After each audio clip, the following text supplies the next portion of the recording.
जय जगन्नाथ। आमे आज श्रीक्षेत्र बा पुरी को महाप्रभु को दर्शन निमंते आसीछु।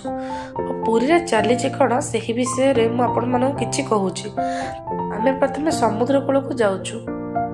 समुद्र कूल को जाउछु माने फोटो तो निश्चय उठेबु। बहुत लोक माने समुद्र रे गाधौथिले। आमे तो गाधी पारलुनी, किंतु आमे बाली रे बसी बहुत सारा उपभोग कलु।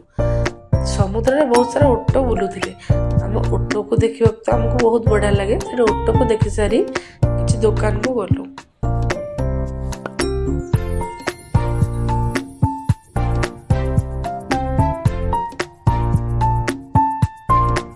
दुकान में बहुत सारा खेलना मिलुथिला, शंख मिलुथिला। सेथुर आम घर पे गोटे शंख आनिलु। शंख किणला परे आम स्वर्गद्वार को गलु।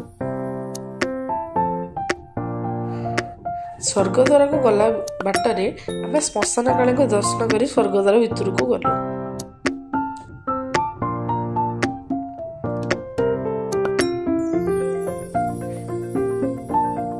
स्वर्गद्वार लोकों अंतिम संस्कार देखी आमको बहुत दुख लगिला।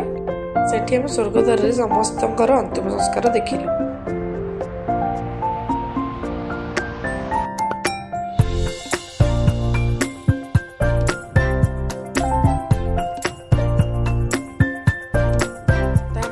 सीधा सड़क आम खजा कि गलु।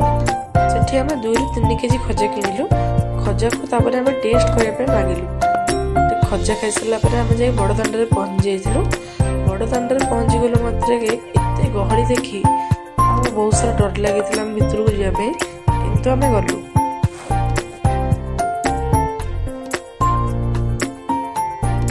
सेठी आम देखिलु एते सारा गहली कौन पे, एते सारा कीर्तन होउछि कौन पे।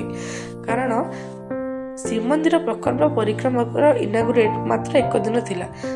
से बहुत सारा लोक मैंने जमी सेठी बहुत नाच गीत सेठी होउछि। आम दर्शन कर सारी महाप्रभु को आम घर को फेरलु। घर को फेरला बाटरे तो देखिलु जो नाच आमको बहुत बढ़िया लगिला। जदि आपण मानक वीडियो भल लगी था लाइक कमेंट और शेयर और सब्सक्राइब करने को जमा भूलिए। जय जगन्नाथ।